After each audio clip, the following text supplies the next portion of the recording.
नमस्कार, NTV India news में आपका स्वागत है। साक्षी ये आज की प्रमुख हलचल। सीएम हेल्पलाइन में दर्ज शिकायतों के निराकरण की समीक्षा करते हुए कलेक्टर साकेत मालवीय ने कहा कि सभी अधिकारी सीएम हेल्पलाइन एवं जन सुनवाई में दर्ज शिकायतों को गंभीरता से लें तथा उनके संतुष्ट पूर्वक निराकरण के प्रयास करें। कलेक्टर ने कहा कि विभाग में आने वाली शिकायतों की अनुमानित संख्या के आधार पर प्रति दिवस शिकायतों की मॉनिटरिंग करें तथा उनका संतुष्ट पूर्वक निराकरण दर्ज कराएं। कलेक्टर ने कहा कि श्रम विभाग, खाद्य विभाग, सामान्य प्रशासन विभाग, योजना आर्थिक सांख्यिकी विभाग तथा वित्त विभाग से संबंधित शिकायतों को संबंधित विभाग आपसी समन्वय से कार्य करते हुए निराकरण के प्रयास करें। कलेक्टर ने कहा कि ऐसी शिकायतों के लिए नोडल विभाग पहल करे तथा अन्य संबंधित विभागों को जानकारी उपलब्ध कराएं, जिससे समय सीमा में शिकायतों का निराकरण सुनिश्चित किया जा सकेगा। कलेक्टर ने समाधान में चयनित विषयों तथा 100 दिवस से अधिक लंबित शिकायतों के निराकरण के लिए अभियान चलाने के निर्देश दिए हैं। कलेक्टर ने कहा कि नॉन अटेंडेंट शिकायतों को गंभीरता से लें। शिकायतों के नॉन अटेंडेंट रहने पर संबंधित L1 एवं L2 अधिकारियों पर अनुशासनात्मक कार्यवाही की जाएगी। कलेक्टर ने लोक सेवाओं के समय सीमा के बाहर लंबित शिकायतों के प्रकरणों पर नाराजगी व्यक्त करते हुए कहा कि लोक सेवाओं में लंबित शिकायतों का त्वरित निराकरण किया जाए। कलेक्टर ने अविवादित नामांतरण एवं सीमांकन के लिए अभियान चलाने के निर्देश दिए हैं। कलेक्टर ने पेंशन और अनुकंपा नियुक्ति प्रकरणों का तत्काल निराकरण करने के निर्देश दिए। कलेक्टर श्री मालवीय ने सभी उपखंड अधिकारियों तथा संबंधित विभागीय अधिकारियों को मुख्यमंत्री लाडली बहना योजना से सभी पात्र हितग्राहियों को लाभान्वित करने के निर्देश दिए हैं। कलेक्टर ने कहा कि मुख्यमंत्री लाडली बहना योजना के आवेदन फॉर्म भरने की कार्यवाही पूर्ण हो गई है। 1 मई को राज्यसभा सांसद अजय प्रताप सिंह द्वारा जिले में जल जीवन मिशन अंतर्गत प्रगतिरत कार्यों की विस्तृत समीक्षा की गई। सांसद श्री सिंह ने कहा कि प्रधानमंत्री श्री नरेंद्र मोदी ने ग्रामीण क्षेत्र की जनता, विशेषकर महिलाओं की समस्याओं को समझते हुए प्रत्येक घर में नल के माध्यम से शुद्ध पेयजल की उपलब्धता वर्ष 2024 के पूर्व सुनिश्चित करने का लक्ष्य निर्धारित किया है।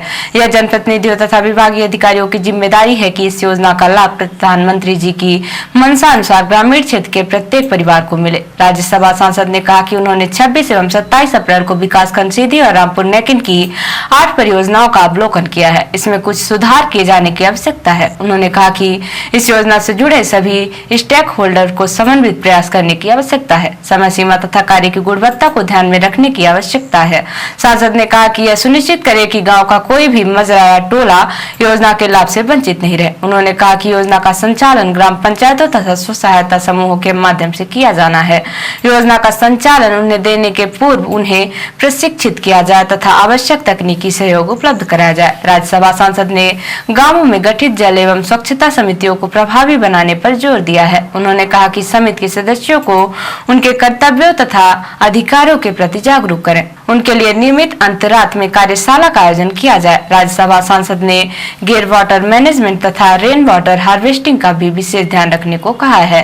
राज्यसभा सांसद ने प्रत्येक परियोजना के पास परियोजना से संबंधित संपूर्ण जानकारी प्रदर्शित करने के निर्देश दिए हैं। उन्होंने परियोजना के प्रावधानों के साथ साथ गांव में किए गए कनेक्शनों का नक्शा भी प्रदर्शित करने के लिए कहा है। उन्होंने कहा कि परियोजना हैंडओवर के पूर्व उसका सोशल ऑडिट अवश्य कराए। कलेक्टर साकेत मालवीय ने ग्रीष्म ऋतु को दृष्टिगत रखते हुए सभी बसाहटों तक पेयजल की आपूर्ति सुनिश्चित करने के लिए निर्देश दिए हैं। कलेक्टर ने जल जीवन मिशन के प्रगतिरत कार्यों की गति बढ़ाकर उन्हें शीघ्र पूर्ण करने, हैंडपंपों के रखरखाव तथा आवश्यकता अनुसार परिवहन के माध्यम से पेयजल आपूर्ति सुनिश्चित करने के निर्देश दिए हैं।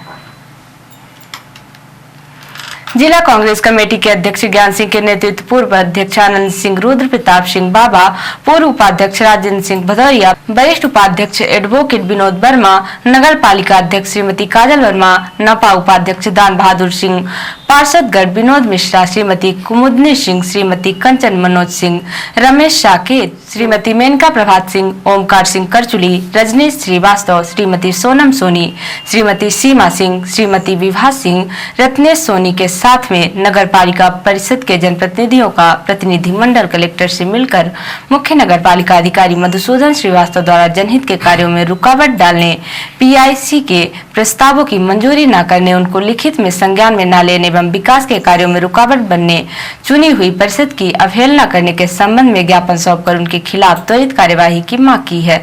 कलेक्टर को सौंपे गए ज्ञापन में प्रमुख रूप से नगर पालिका अधिकारी मधुसूदन श्रीवास्तव द्वारा परिषद एवं पीएससी का प्रस्ताव नहीं लिखा जाता है, जिससे लंबे समय तक पीआईसी व परिषद के प्रस्ताव भी न लिखे जाने के कारण कार्य प्रभावित होता है। मुख्य नगर पालिका अधिकारी द्वारा आकस्मिक एवं महत्वपूर्ण कार्यों के लिए पत्राचार किए जाने पर न तो निरीक्षण किया जाता, न ही कार्यवाही की जाती। यहाँ तक कि अनुसूचित जाति जनजाति के बस्तियों के जीर्ण शीर्ण शौचालय के मरम्मत हेतु बार बार पत्राचार किए जाने पर न तो निरीक्षण किया गया और न ही कोई कार्यवाही की जाती, जिससे गरीबों को खुले में शौच जाना पड़ता है। मधुसूदन श्रीवास्तव द्वारा तकनीकी अधिकारी को परिषद में स्वीकृत कार्यों के लिए कोई निर्देश नहीं दिया जाता।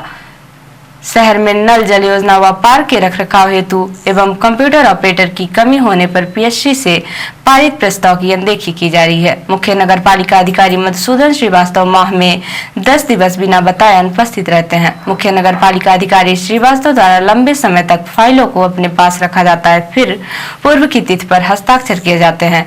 कायाकल्प अभियान की फाइल उनके द्वारा रोक कर रखी गई थी और फिर 25/4/2023 को बैक डेट में 6/4/2023 पर हस्ताक्षर कर अध्यक्ष के पास भेजा गया, जिससे अध्यक्ष द्वारा 25/4/2023 की तिथि व समय डालकर हस्ताक्षर किया गया, जो कि श्रीवास्तव की धोखाधड़ी का भी परिचायक है। कलेक्टर महोदय का ध्यान इस तरफ आकर्षित कराते हुए सभी नपा के जनप्रतिनिधियों ने आवश्यक कार्यवाही करने हेतु मांग की है। यदि मुख्य नगर पालिका अधिकारी चुनी हुई परिषद की अवहेलना करते रहेंगे तो कांग्रेस पार्टी जिला कांग्रेस कमेटी के नेतृत्व में नगर पालिका कार्यालय के सामने धरना देने के लिए मजबूर होंगे, जिसकी जवाबदारी प्रशासन की होगी।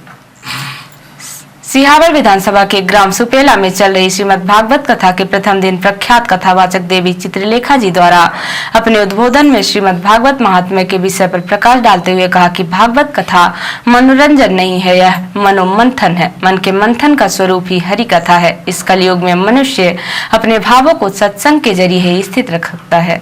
सत्संग के बिना विवेक उत्पन्न नहीं हो सकता और बिना सौभाग्य के सत्संग सुलभ नहीं हो सकता।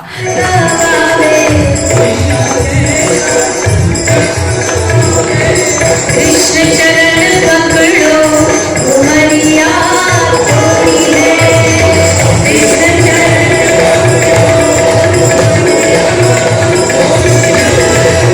राधे श्याम रटो उमरिया थोड़ी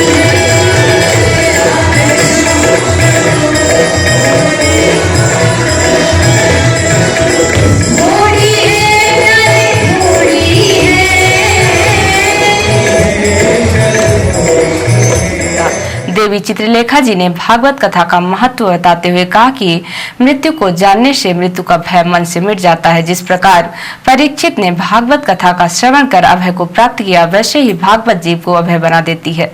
देवी चित्रलेखा जी ने कहा, वेदों का सार है भागवत।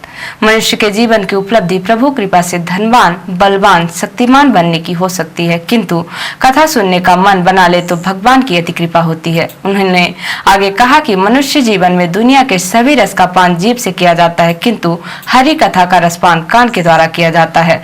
कान से ही मन व चित्त में शक्ति प्राप्त होती है और जीवन ऊर्जावान बनता है। कथा के दौरान क्षेत्रीय विधायक एवं पूर्व मंत्री श्री कमलेश्वर पटेल का सोमवार को जन्मदिन होने से व्यासपीठ से देवी चित्रलेखा जी ने उन्हें आशीष एवं शुभकामनाएं प्रदान की। इस पर विधायक जी ने उन्हें नमन कर उनके प्रति आभार एवं कृतज्ञता ज्ञापित की।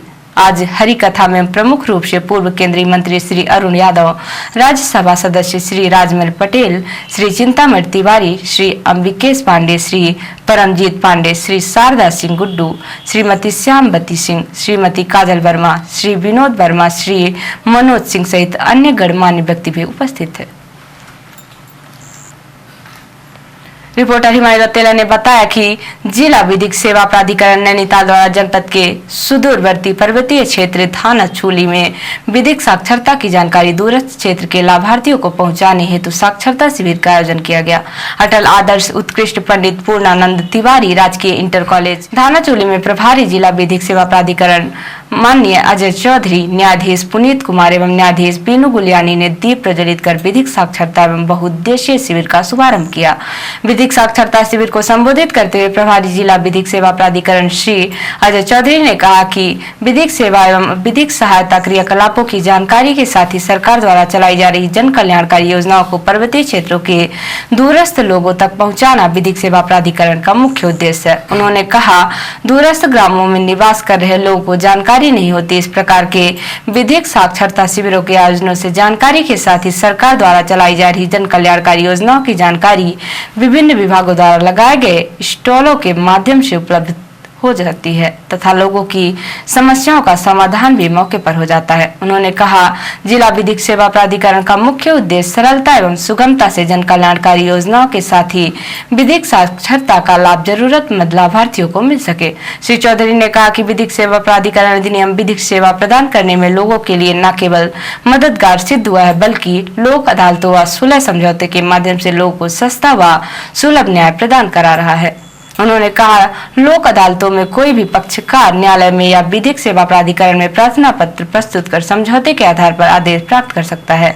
ऐसे सुलह समझौते का फायदा यह है कि पक्षकार द्वारा दी गई पूरी कोर्ट फीस वापस हो जाती है। शिविर में समाज कल्याण विभाग द्वारा आम जनता के लिए शिविर में निःशुल्क जन कल्याणकारी योजनाओं जैसे अनुसूचित जाति, अनुसूचित जनजाति के व्यक्तियों, निराश्रित विधवा एवं परित्यक्ता महिला की पुत्री की शादी, समस्त प्रकार की पेंशन, जिला पूर्ति विभाग द्वारा योजनाओं की जानकारी, पुलिस विभाग द्वारा आम जनता को विधिक सहायता प्रदान किए जाने की जानकारियां दी गई।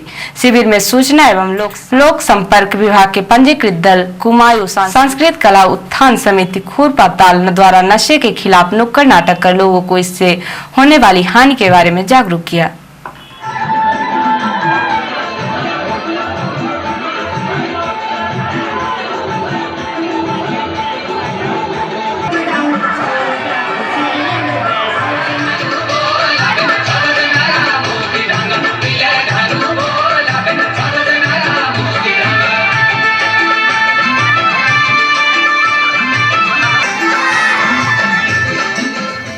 और अब पेश है प्रादेशिक हलचल। पूर्व सीएम कैलाश जोशी के बेटे और शिवराज सरकार में मंत्री रहे दीपक जोशी जल्द ही भाजपा छोड़कर कांग्रेस का थाम सकते हैं दामन। एमपी हाई कोर्ट को मिले 7 नए जज। जबलपुर में चीफ जस्टिस रवि मलिमठ ने दिलाई शपथ, जजों की संख्या 37 हुई। केंद्रीय मंत्री प्रहलाद पटेल के भतीजे मोनू पटेल की मौत। घर के कमरे में बिस्तर पर उल्टा पड़ा मिला शव। और कर्मचारियों के आंदोलन पर पूर्व नेता प्रतिपक्ष अजय सिंह बोले, बीजेपी को लगता है सरकार उनकी बपौती बन गई। और अब पेश है राष्ट्रीय हलचल। युद्ध हुआ तो भारतीय सैटेलाइट्स को तबाह कर देगा चीन, अमेरिका के जासूसी दस्तावेज में खुलासा। कांग्रेस अध्यक्ष खड़गे के बेटे ने मोदी को नालायक कहा, बोले प्रधानमंत्री की आलोचना तो होगी ही।